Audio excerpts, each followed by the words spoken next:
I just had a dream and realized owning 0.1 BTC is sort of a big deal, which is weird because owning 0.1 of anything has always felt like nothing. 0.1 grams of weed won't even get you high. A 0.1 GPA, you're legally retarded. 0.1 of a house, that's just the bank letting you cosplay as a homeowner.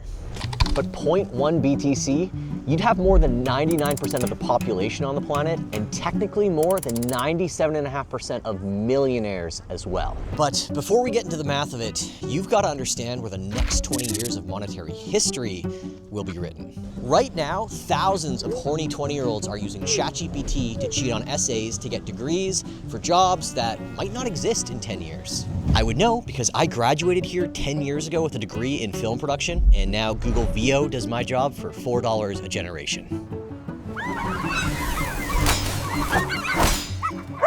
Yet, what if the biggest transformation in society isn't the jobs that we'll be losing, but in the things that we do those jobs for? This is the stock market measured in dollars. 60% of North Americans save their dollars in this through their wealth, pension, or other savings in one form or another. As you can see, in 2008, everyone lost their shit. Jim Cramer almost got a hernia on live TV. And he has no idea what it's like out there. None! They're nuts! They know nothing! But print some money, bail out some banks, destabilize some more oil-producing nations in the Middle East, and bam, happy ending, up and to the right. But what if you measure that stock market in a different form of currency?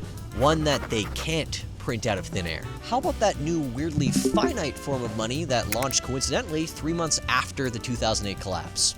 The stock market again, but measured in Bitcoin. Down 93% in 15 years? Oof. Kind of seems like a terrible investment if you wanted to make more Bitcoin. So depending on what denominator or money that you use, you either got dollar rich or Bitcoin poor. The question is, which one is really gonna matter in 50 years? Here's the math. There will only ever be 21 million Bitcoin. But right now, there are 56 million millionaires on Earth, which means even if all of them wanted one Bitcoin, it's mathematically impossible. But even 0.1 Bitcoin, 90% of them aren't even close.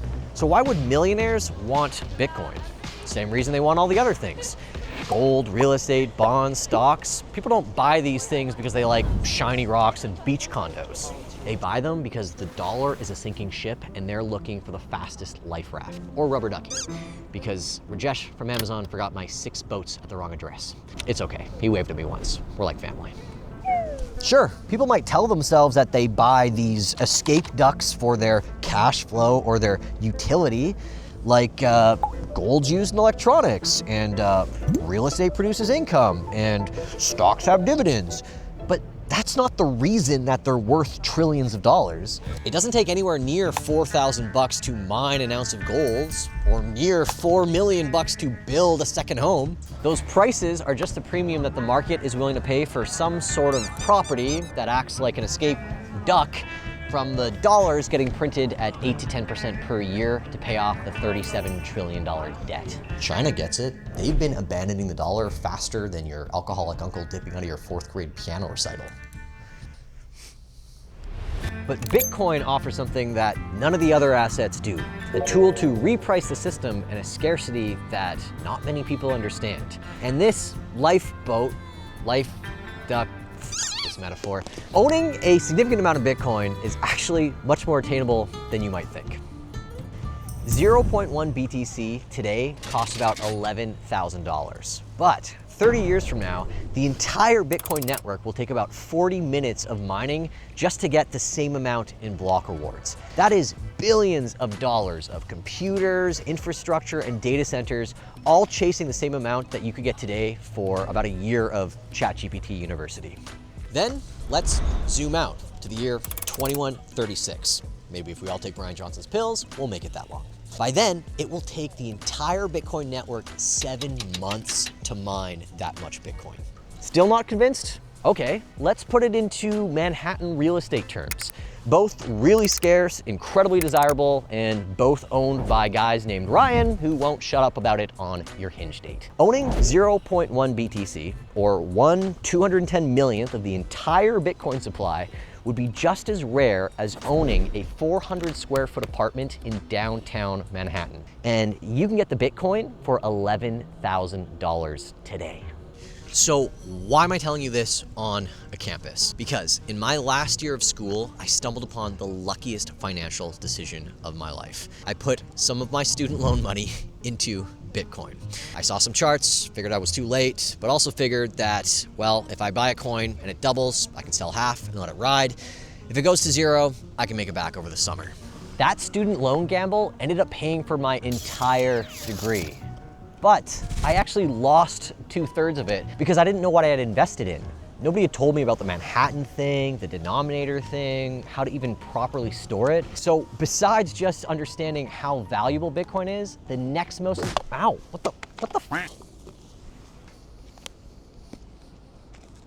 Oh, there's a letter in here. What the f? Dear Julian, this is a commercial interruption for the Jade Plus from Blockstream. If you're sick and tired of accidentally selling your Bitcoin to Michael Saylor, get a Jade Plus and keep your Bitcoin secure in cold storage. Blockstream Jade is 100% open source hardware wallet that's designed for both new Bitcoin users and cypherpunks. Adam Back even uses one to store all his Bitcoin. I don't even know who that is. Flash this QR code so your audience gets 10% off. P.S. There's an ice pack in here in case you get a bruise on your head. The point is, when I got into Bitcoin, the entire market cap was worth less than GameStop. Now, it's the 8th largest currency on Earth.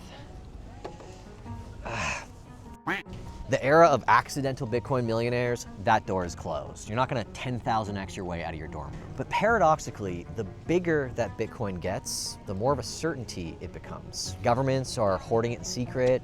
Massive corporations and hedge funds are pummeling cash that they're borrowing at 10 to 20% just to play catch up. Here's some financial advice. Try and get your little slice of Bitcoin. If it goes to zero, you can make it up next year. Can spend some of those unemployment checks we're all gonna get from AI when they take our jobs. But if it doesn't go to zero, it's not gonna stay in 8th place for much longer. It's coming for the whole damn pie. Ugh, tastes like seed oils.